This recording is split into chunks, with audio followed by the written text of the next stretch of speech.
Bom, rapaziada, vamos lá. Episódio 8 da série do Demolidor. Cara, eu fico impressionado, né? Como é que pode uma série ser tão boa e tão ruim ao mesmo tempo, né? Cara, é impressionante. Essa série é 880, né? Tem coisas que são excelentes, são espetaculares e tem coisas que são uma merda completa. Por exemplo, eu já disse isso no vídeo do episódio anterior. Cara, é impressionante como todos os personagens secundários dessa série são completamente descartáveis, né? E isso é um pecado que a Marvel cometeu com essa série que é assim, inadmissível, cara. Como eles conseguem trocar todos os arcos que eram super interessantes na série da Netflix por todos esses arcos mais ou menos com esses personagens secundários. Não tem nada de interessante, sabe? Você tem aquele assessor do Wilson Fisk, que é praticamente um rei do crime júnior. Eu sinto que aquele menino vai morrer em algum momento, não sei se no próximo episódio, na segunda temporada, mas não sei, as coisas estão acontecendo muito rápido, dando muito certo pra ele do nada. Tipo, o moleque acabou de subir, já tá todo felizinho, ganhando papel de destaque e tudo mais. Eu não sei, pode ser só eu, mas eu sinto que em algum momento esse personagem vai acabar indo de ralo. E a mesma coisa também vale pro Matt Murdock, né, cara? Essa sócia dele no escritório de advocacia é assim, cara, é um pecado terrível dessa série pensar que seria uma boa ideia trocar o Fogg por isso daqui.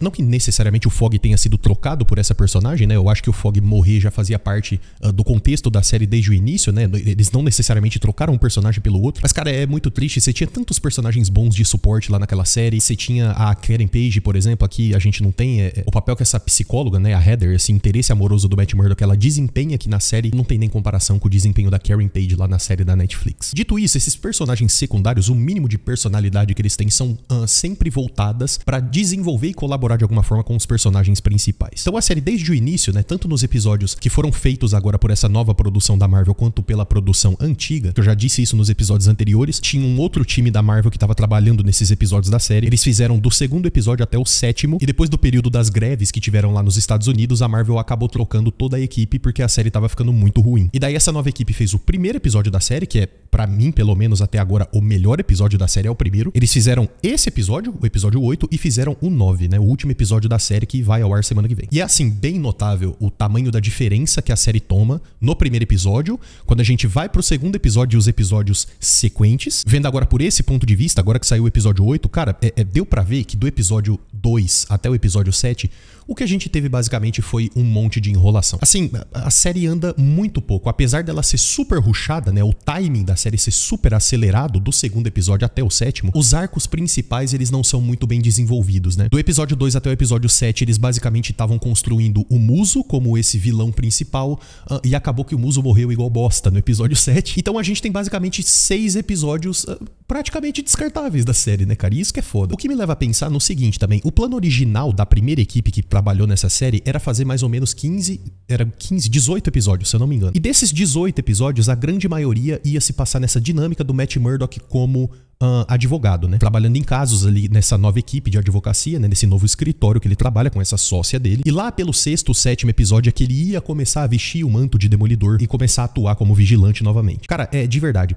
se essa série tivesse se mantido daquela forma, se fossem 15 episódios dessa dinâmica do Matt Murdock, com esses advogados e esse sistema de justiça, dessa maneira como a Marvel portou aqui na série, provavelmente eu não ia conseguir nem terminar de assistir. E aqui eu não tô exagerando nem nada não, cara. Eu tô mandando a real, é muito fraco. Tanto que nesse episódio, o Matt e essa sócia dele, eles lidam com esse possível novo cliente, e o Matt basicamente percebe que o cara tá mentindo na cara dura e basicamente desiste do caso, manda o cara ir pra puta que pariu e que se lasque esse caso todo. E eu espero que isso seja um indicativo claro de que a partir de agora nessa série, a gente vai superar essa fase, né? Eu espero que seja isso, pelo menos, que aconteça. Que a gente supere esse escritório de advocacia, o Matt com essa sócia dele e esses casos, porque isso não tá dando certo, velho. Tipo assim, ficou ruim, entendeu? Não precisa manter isso pra segunda temporada. Eu acho que seria de muito mais bom tom, pra segunda temporada principalmente, o Matt Murdock abandonar esse escritório, abandonar essa dinâmica e a gente ter um foco maior no Demolidor mesmo na segunda temporada. Eu espero que seja isso que aconteça. Talvez pro final da temporada, se as coisas se resolverem, né? Numa segunda temporada, o Matt possa recomeçar como advogado no novo escritório, alguma coisa assim. Então assim, nesse episódio a gente já viu um avanço, já deu pra ver que eles estão querendo deixar um pouco de lado isso que foi construído pelo time antigo, e esse episódio já começou a direcionar a gente um pouco mais pro que vai acontecer provavelmente na segunda temporada, pros conflitos principais da série que vão girar em torno do Poindexter, né, do Bullseye, e também do Rei do Crime e a relação dele com a Vanessa e o envolvimento do Matt Murdock, do Demolidor no meio disso tudo. Eu vejo pelo menos que esse episódio foi uma grande metáfora, uma grande simbologia, né? A gente tem o Bullseye voltando à ativa, né? O episódio abre com essas rosas azuis sendo plantadas e ele conseguindo escapar da prisão. E no final do episódio a gente tem um paralelo do Demolidor tomando um tiro do próprio Bullseye e o mundo dele inteiro ficando vermelho, né? Como se ele tivesse basicamente sucumbindo a esse lado demolidor, né? A esse lado mais sombrio do Matt Murdock. Aí eu confesso que eu achei isso bem interessante. A minha maior tristeza é que o próximo episódio é o último. Eu acho que se essa temporada tivesse mais uns 2, 3 episódios, provavelmente as coisas iam ficar bem interessantes, tá ligado? Mas infelizmente o próximo episódio é o último. Mas nesse episódio já deu pra ver o seguinte: o Demolidor, o Matt Murdock, ele tá meio de saco cheio. A gente percebe nesse episódio que a esperança do Matt Murdock na justiça, ela tá ficando cada vez mais distante e ele tá cada vez mais sucumbindo a esse lado de fazer a justiça com as próprias mãos mesmo, de tentar resolver as coisas de outra maneira, não muito republicana, digamos assim. Primeiramente, a Heather acabou sofrendo as consequências do ataque do Muso. Aí ele viu praticamente a mulher que ele gosta ali na frente dele sofrendo as consequências dessa justiça que não funciona, que tá sendo tocada, né, que tá sendo administrada pelo Rei do Crime. E além de tudo, ele presenciou o caso, foi ele que salvou ela do Muso. E no fim das contas, essa milícia do Rei do Crime foi quem saiu com os méritos, com os louros todos da situação. A gente também vê o Rei do Crime mandando esse assessor dele diretamente lá na casa da Heather, né, diretamente aonde o Demolidor tá. E eles deixam meio que subentendido que o Fisk sabe exatamente o que ele tá fazendo, ele sabe que o Matt Murdock é o Demolidor e ele sabe muito bem a relação dele com a Heather. Justamente por isso fica meio que subentendido que talvez o Rei do Crime ter escolhido a Heather pra tratar, fazer essa terapia de casal dele com a Vanessa não tenha sido pura coincidência, né? Então basicamente o Matt Murdock tá sofrendo decepção após decepção, as coisas no escritório dele não dão certo, o melhor amigo dele acaba morrendo, as pessoas que ele gosta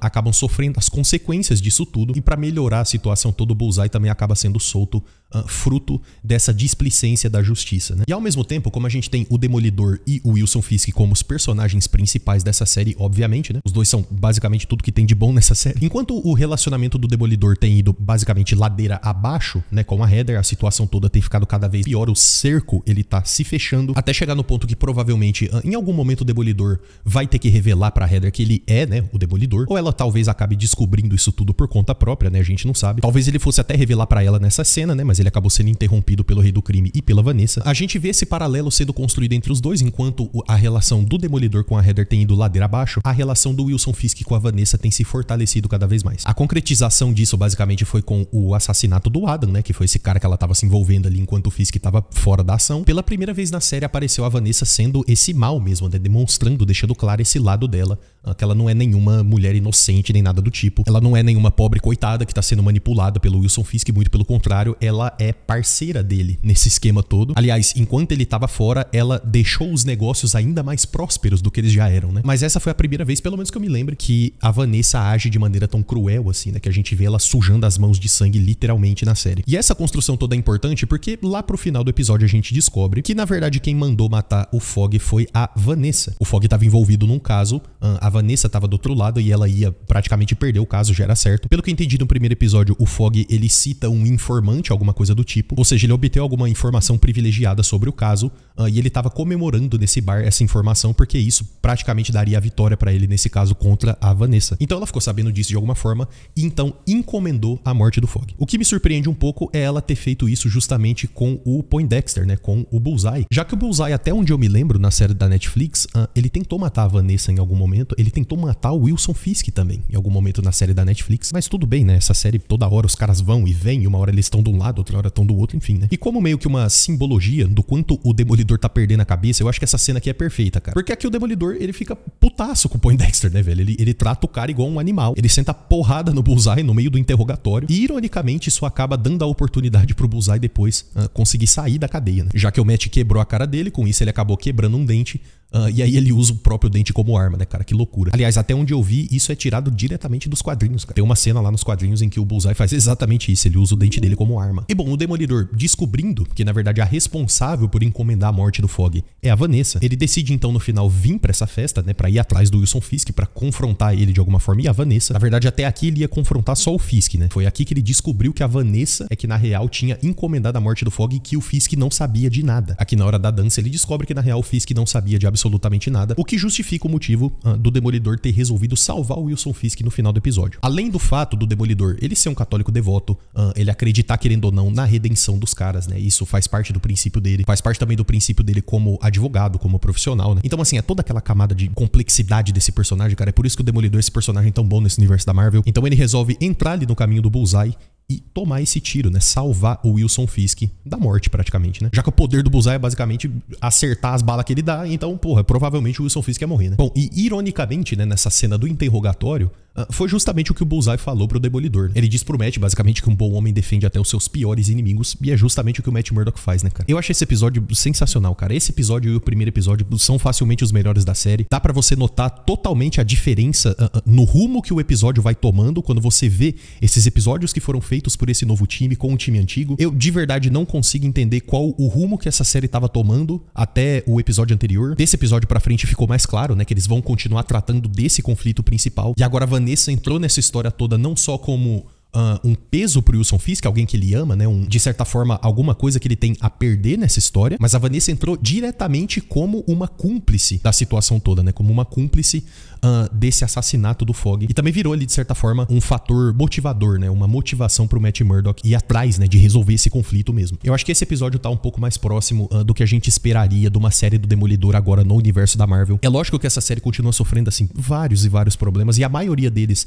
são relacionados diretamente ao universo da Marvel. Se o universo da Marvel não fizesse parte da equação, provavelmente essa série seria muito melhor do que ela é. Por exemplo, eles colocam o espadachim no meio desse episódio. O espadachim já tinha sido referenciado em outros episódios, mas assim, a forma como a Marvel tira proveito desses personagens é tão porca, cara. É tipo assim, o Demolidor, bicho, tem 1 milhão de personagens interessantes e formas interessantes que você tem de introduzir esses personagens, de fazer o Demolidor fazer parte desse contexto, desse universo da Marvel, que é dividido com outros heróis, com outros vilões, com outros vigilantes nesse universo. E a Marvel só joga ali assim, ah não, vamos jogar o espadachim aqui, ó. Ah não, vamos jogar o pai da Miss Marvel aqui no meio, aqui, só pra referenciar, que é tipo assim, pra você lembrar, ah não, tá bom, tem um universo cinematográfico ao redor disso, sabe? Então assim, isso é algo que eu ainda, eu sinto muita falta, cara. E eu acho que, cara, esses personagens têm um potencial tão interessante, bicho, eu já falei isso 1000 vezes. Eu queria tanto ver uma interação desses personagens, do Wilson Fisk, do Demolidor, do Justiceiro com os outros personagens terrenos, os outros vigilantes da Marvel. Você pode colocar aí o Homem-Aranha, você pode colocar alguns dos X-Men, o Wolverine, por exemplo. Até o Cavaleiro da Lua, cara. Pô, o Cavaleiro da Lua sumiu. Um personagem que poderia ser muito mais bem aproveitado. Lembrando que o Cavaleiro da Lua lá nos quadrinhos, na maioria das participações dele, ele aparece como um personagem terreno, cara. Um personagem grounded, sabe? Então assim, velho, tem tanta coisa boa que dava pros caras fazerem, sabe? Você tem essas performances sensacionais do Charlie Cox como Demolidor, do Vincent D'Onofrio como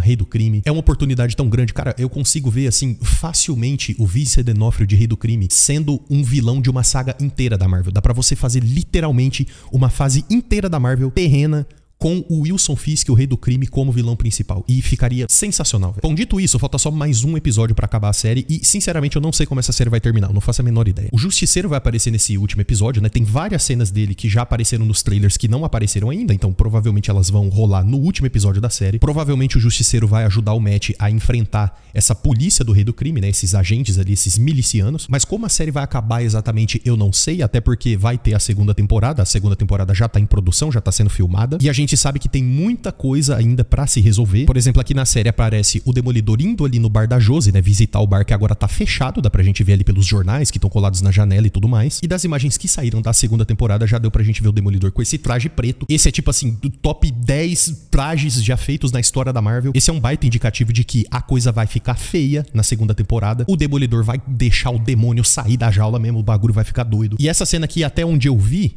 vai ser basicamente um conflito, vai ser uma batalha. Tinham bastante destroços ali no cenário de filmagem, tinha fumaça pra tudo quanto é lado também. E no fundo dá pra gente ver aqui que ele tá exatamente ali no bar da Josie, né? No Josie's Bar. Ou seja, essa temporada vai terminar com muita coisa em aberto ainda pra ser resolvida. Eu imagino que esses conflitos grandes não vão ser resolvidos agora, só faltando um episódio pra acabar a série, né? Então eu acho que o Wilson Fisk vai continuar como prefeito.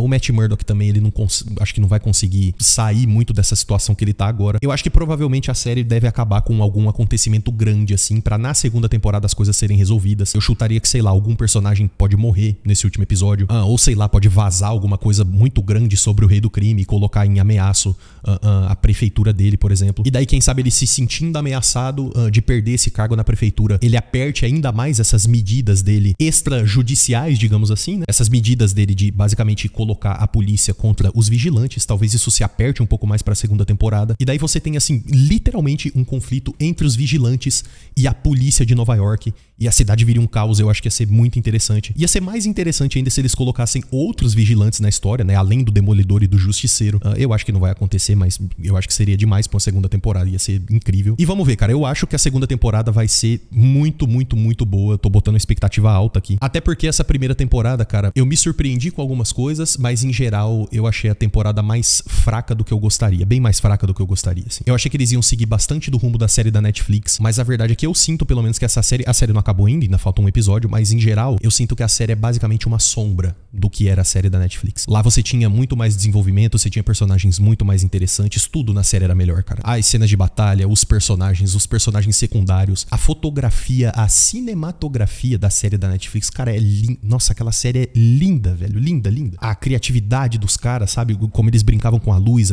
Vira e mexe, você tinha uma luz, um cenário mais amarelado, um cenário todo vermelho, uma pegada... Era diferente. Enfim, mas o que fica daquela série é só nostalgia. Eu acho que a Marvel nunca mais vai conseguir fazer algo daquilo. E eu acho que nem é a intenção deles também refazer de alguma forma o que foi feito lá na série da Netflix. Não, esse é um novo Demolidor. Eu só espero que esse novo Demolidor não seja ruim, cara, quando comparado com aquele da Netflix, porque aquele era perfeito. Aquele era o absoluto Demolidor, tá ligado? Agora é um Demolidor, assim, pro nível da Marvel, tá bom, mas eu acho que pode ser muito melhor ainda. Enfim. E o que você acha que vai acontecer no 9º episódio? O que você acha que vai rolar no episódio final dessa série do Demolidor? Comenta aqui embaixo suas teorias a respeito, tá? Deixa aquele likezão pra dar uma força, se inscreve aqui embaixo pra acompanhar mais. Tamo junto e até a próxima.